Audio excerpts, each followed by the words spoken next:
अक्सर जब हम भारत के रक्षा उद्योग के बारे में सोचते हैं तो दिमाग में सिर्फ देश की सुरक्षा की बात आती है। लेकिन अब ये कहानी बदल रही है। ये सेक्टर अब एक बहुत बड़ी आर्थिक शक्ति भी बन रहा है, और वो भी ग्लोबल स्टेज पर। तो आज चलिए इसी जबरदस्त बदलाव की गहराई में उतरते हैं।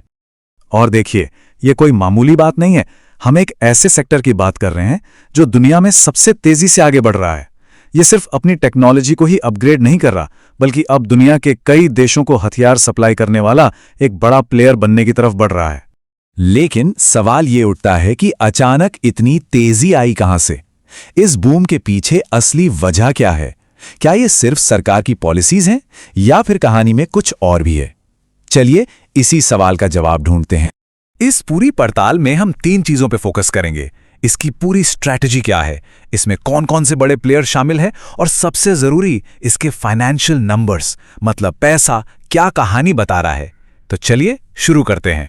तो सबसे पहले बात करते हैं उन वजहों की जो इस सेक्टर को मानो रॉकेट की रफ्तार दे रही हैं। और यह समझना जरूरी है कि यह सब अचानक नहीं हो रहा। यह एक बहुत बड़े सोचे समझे स्ट्रैटेजिक बदलाव का नतीजा है। इस ग्रोथ के पीछे असल में 4 बड़े इंजन काम कर रहे हैं।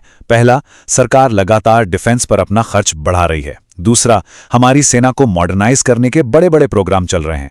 तीसरा, मेड इन इंडिया या स्वदेशीकरण पर जबरदस्त फोकस है। और चौथा, अब हम सिर्फ हथियार खरीद नहीं रहे, बेच भी रहे हैं। ये चारों चीजें जब एक साथ मिलती हैं तो एक जबरदस्त मोमेंटम बनता है। ठीक है, तो ये तो हो गई स्ट्रैटेजी। लेकिन इसे हकीकत में कौन बदल रहा है? कौन है वो कंपनियां जो असल में भारत की रक्षा की ताकत को बना रही हैं? चलिए अब इन दिग्गजों से मिलते हैं। सबसे पहले बात करते हैं एरोस्पेस और इलेक्ट्रॉनिक्स की, मतलब वो कंपनियां जो आसमान में हमारी ताकत को बढ़ाती हैं। अब देखिए, यहां HAL का नाम तो सब जानते हैं, जो हमारे लड़ाकू विमान और हेलीकॉप्टर्स बनाती हैं। लेकिन जो चीज इससे और दिलचस्प बनाती है वो ये है कि ये कंपनियां एक टीम की तरह काम करती हैं। सोचिए, अगर HAL विमान का शरीर बनाता है तो BAL उसे आंखें और कान देता है, यानी रडार और कम्युनिकेशन सिस्टम। और फिर एस्ट्रा माइक्रोवेव, डेटा पैटर्न्स और पारस डिफेंस जैसी कंपनियां उसे वो खास दिमाग और हथियार देती हैं जो उसे स्मार्ट और जानलेवा बनाती हैं। अब आते हैं सीधे सीधे मारक क्षमता पर, यानी आयुध और मिसाइलें। यहां 2 बड़े नाम हैं। एक है भारत डायनामिक्स या BDL, जो हमारी मिसाइल पावर की रीढ़ की हड्डी है। ये पानी के अंदर से लेकर लंबी दूरी तक मार करने वाले हथियार बनाते हैं। और दूसरा है सोलर इंडस्ट्रीज, जो ये पक्का करती है कि हमारी सेना के पास गोला बारूद और विस्फोटक कभी कम न पड़े। और आखिर में बात करते हैं समंदर और जमीन की, मतलब नेवी के जहाज और जमीन पर चलने वाली भारी मशीनरी। यहां मझगांव डॉक और कोचीन शिपयार्ड जैसे नाम हैं जो हमारे समंदर के सिकंदर हैं। ये आधुनिक युद्धपोत और खतरनाक सबमरीन बनाते हैं। और जब बात जमीन की आती है तो BEML के भारी भरकम वाहन और उपकरण हमारी सेना को किसी भी मुश्किल इलाके में तेजी से मूव करने की ताकत देते हैं। तो ये तो हो गई कंपनियां और उनका काम। लेकिन अब आते हैं मुद्दे की बात पर, पैसे की बात पर। क्या ये कंपनियां जितनी स्ट्रेटेजिक रूप से जरूरी हैं, उतनी ही फाइनेंशियली भी मजबूत हैं? चलिए जरा नंबर्स की दुनिया में गोता लगाते हैं और समझते हैं। सबसे पहले समझते हैं ROE, यानी रिटर्न ऑन इक्विटी। इसका मतलब बहुत सीधा है, कंपनी शेयर होल्डर्स के पैसे का कितना अच्छा इस्तेमाल करके मुनाफा बना रही है। इसे ऐसे देखिए, अगर किसी ने कंपनी में 100 रुपए लगाए तो कंपनी उन 100 रुपयों पर कितना कमा कर दे रही है। जितना ज्यादा उतना अच्छा। अब बात करते हैं कर्ज की। देखिए, कम कर्ज का सीधा मतलब है कि कंपनी की नींव मजबूत है, जोखिम कम है। और इस मामले में हमारे डिफेंस सेक्टर की ज्यादातर कंपनियां कमाल की हैं। कई तो लगभग 0 डेट, यानी कर्ज मुक्त हैं। और ये एक बहुत बहुत बड़ी बात है। ये चार्ट PE रेशियो, यानी प्राइस टू अर्निंग्स रेशियो दिखा रहा है। ये बस ये बताता है कि बाजार किसी कंपनी को लेकर कितना बुलिश है। आसान भाषा में, निवेशक कंपनी की कमाई के हर 1 रुपए के बदले कितने रुपए चुकाने को तैयार हैं।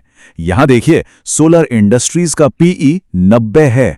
इसका मतलब है कि बाजार को उम्मीद है कि यह कंपनी भविष्य में जबरदस्त ग्रोथ दिखाएगी। अब इस टेबल को देखिए, ये सब कुछ एक जगह ले आती है।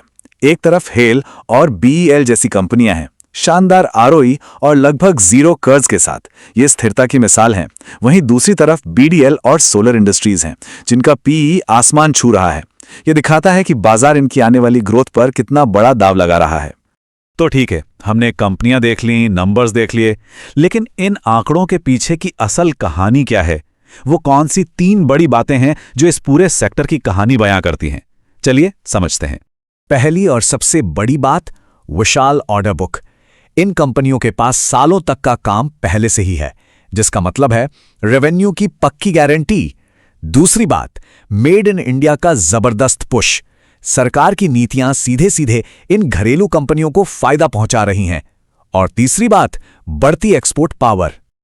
लेकिन एक सवाल जो सबके मन में होगा, क्या ये स्टॉक्स बहुत ज्यादा महंगे हो गए हैं? क्योंकि इनकी कीमतें तो वाकई बहुत बढ़ चुकी हैं। और यहीं पर असली बात छिपी है। देखिए, निवेशक अक्सर पीई से भी आगे देख रहे हैं। वो देख रहे हैं इन कंपनियों के पास मौजूद कई कई सालों के ऑर्डर बैकलॉग को। ये भविष्य की ग्रोथ का सबसे पक्का सबूत है। जब किसी कंपनी के पास अगले 5-10 साल का काम पक्का हो, तो निवेशक उसे ज्यादा वैल्यू देंगे ही।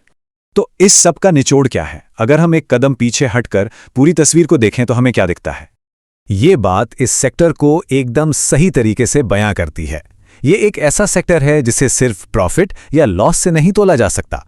इसे आकार दे रही है भारत की बड़ी स्ट्रैटेजिक सोच और आत्मनिर्भर बनने की जबरदस्त इच्छा। और यहीं पर हम एक बड़े सवाल के साथ इसे समाप्त करते हैं। जैसे जैसे दुनिया में भारत का कद बढ़ रहा है, इसके डिफेंस इंडस्ट्री का असली पोटेंशियल क्या है?